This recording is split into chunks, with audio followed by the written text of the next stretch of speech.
EXO members Chen, Baekhyun, and Joomin are heading into court mediation with SM Entertainment over a 600 million Korean won dispute concerning their exclusive contracts. Last June, SM filed a lawsuit claiming the contracts were still valid. The members fired back with a countersuit saying they were never properly given settlement documents. According to a legal report on September 22nd, the 15th Civil Division of the Seoul Eastern District Court referred both SM's lawsuit and the members' countersuit to mediation on September 1st. The first mediation session is scheduled for September 23rd at the Seoul Eastern District Court, so updates on the case are expected soon. Jennie and V are at the center of fresh dating rumors after alleged leaked photos surfaced online. The rumors were originally started from alleged leaked pictures by a netizen known as Grumi Haribo, which supposedly showed the two idols together. Recently, another user, Wobubu55876, reignited the speculation by posting new pictures, insisting Jennie and V were still dating. According to this user, the two crossed paths at Seoul Grand Park on the same day they attended Tyler the Creator's show with other people. They shared two photos as evidence and even posted an alleged short video of Jennie and V posing for a picture, which had already been posted by Gurumi Haribo in the past. Other images supposedly showed the pair at the beach, in the snow, and on Jeju Island. However, every one of these leaks has been debunked. The zoo photos appear AI-generated, with clear distortions visible in multiple elements, and the Jeju Island video shows similar signs of artificial creation. The beach images aren't AI, but actually feature an influencer whose original pictures fans were able to trace. Even the snowy picture seems to be badly AI manipulated. Despite all this, the fact remains that someone used their photos to create AI content and then posted it as if it were real, showing blatant disregard for Jennie and V's privacy. Fans are now urging both agencies to step in, stressing that AI-generated images should never be treated as acceptable, regardless of a person's fame. On other news, Seungri's recent public appearances have stirred considerable backlash online. Since his release from prison, many expected him to take time to reflect on his past actions, as he had promised the court, but he has been actively socializing,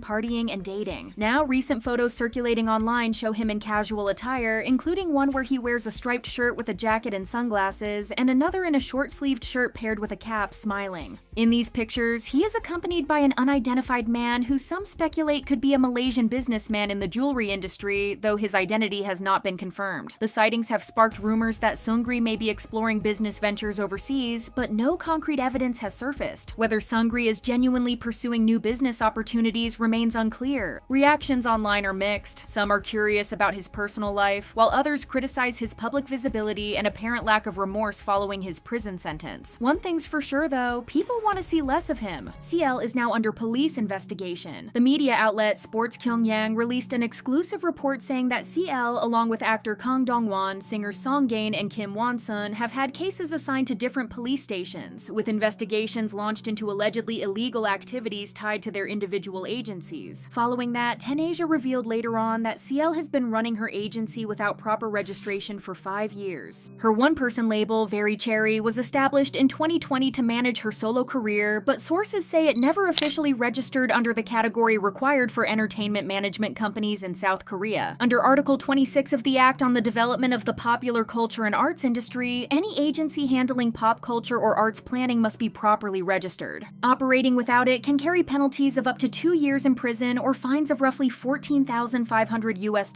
Any business activity, including contract signings, done without registration, is technically illegal and could lead to the agency being forced to suspend operations if discovered. Very Cherry responded to the reports, admitting there had been an oversight. The label stated that they confirmed that their agency was unregistered and that they recognized the seriousness of the issue. Then, on September 19th, Yongsan Police Station confirmed that a complaint involving Kang Dong-won and CL had been filed and assigned to their investigative unit. As of September 23rd, there's been no further update, but netizens are already speculating. Some suggest the timing of the report might have been intended to divert attention from larger issues, pointing fingers at other companies or even the government. Others, however, aren't as concerned, treating the investigation as a standard procedural matter. As one user explained, the Ministry of Culture has already made a policy of an amnesty period to register agencies and obtain the appropriate licenses. It is a regulatory offense and no one will be punished. Stay tuned for more updates. Blackpink's Rosé has recently come under intense scrutiny from fans and the public, with allegations circulating that she may have exaggerated her accomplishments and even taken credit for achievements that were not solely hers. The timing of this controversy aligns with the lead-up to the 68th Annual Grammy Awards, which are scheduled for February 2026. Nominations for these awards will be revealed on November 7th of this year, and as K-pop continues its global rise, idols and groups are increasingly appearing in discussions about potential nominees. Each year, when voting opens for Grammy nominations, members of the Recording Academy are allowed to cast ballots for the artists and works they believe deserve to be recognized. Around this period, many labels and artists engage in promotional efforts called For Your Consideration campaigns, designed to highlight specific projects for voters. These campaigns are visible across multiple platforms as they appear as advertisements in music magazines, online promotions, and even in physical displays. Beyond these advertisements, some artists choose to send carefully curated boxes to voters. These boxes typically include items like albums, merchandise, or themed gifts, and while they are intended to encourage voters to support the artist, the voters are allowed to keep everything inside regardless of how they cast their votes. Rosé is among the artists who have participated in this tradition. She recently sent out boxes promoting both her collaboration with Bruno Mars, titled Apatow, and her solo album Rosie. Her submission included the Rosie album, a themed t-shirt, and a selection of small additional items, all arranged within an Apatow-themed package. While sending such promotional packages is a common practice among Western artists, since Lady Gaga, Alex Warren, Sambar, Selena Gomez, and Benny Blanco have all sent similar boxes, Rosé's efforts drew significant backlash, particularly from the K-pop fan community. Many fans perceived the act as an attempt to curry favor with Grammy voters, framing it as a form of bribery. The criticism also touched on Rosé's pursuit of recognition in Western markets, with some claiming that she appeared overly focused on securing Western validation for her work. Others pointed out a perceived double standard. They argued that if a different K-pop idol or group had sent similar promotional boxes, they would likely face accusations of payola. A Twitter user said, "The scammies, I don't know why people still bother to watch that award show." Some fans referenced Zayn, who in the past openly criticized the Grammys on social media and claimed that nominations often depended less on merit and more on connections, which included shaking hands, sending gifts, and playing the promotional game, saying that this seems to be the case. Despite the backlash, everything Rosé did is entirely legitimate and fully within the rules, so there's no legal issue or cause for alarm. Sending For Your Consideration boxes is a common practice in the music industry, and the Recording Academy explicitly allows it. Realistically, it's unlikely that voters would be significantly influenced by receiving a vinyl record, a t-shirt, or other small items. These packages are more about visibility than bribery. However, while most criticism has focused on the boxes themselves, some observers are now turning their attention to a different aspect of Rosé's submissions, something that, if proven, could theoretically put her Grammy eligibility at risk entirely. Recently, the focus has shifted to concerns that parts of Rosé's promotional materials may have crossed the boundaries set by the Recording Academy. While promoting work for Grammy consideration is entirely allowed, there are strict guidelines to follow. Critics argue that Rosé may have overstepped by including the Recording Academy's logo or by emphasizing chart positions, streaming numbers, sales figures, and RIAA certifications. On top of that, many observers are questioning the accuracy of the achievements highlighted, claiming that some of the accomplishments she presented may have been exaggerated or misrepresented. To explain, Rosé's promotional materials highlighted a number of achievements tied to her album Rosie. Among these, it was claimed that Rosie had the biggest streaming debut on the Billboard 200 for any Korean artist in the US. However, many fans have pointed out that this statement appears to be inaccurate, arguing that the records actually belong to BTS.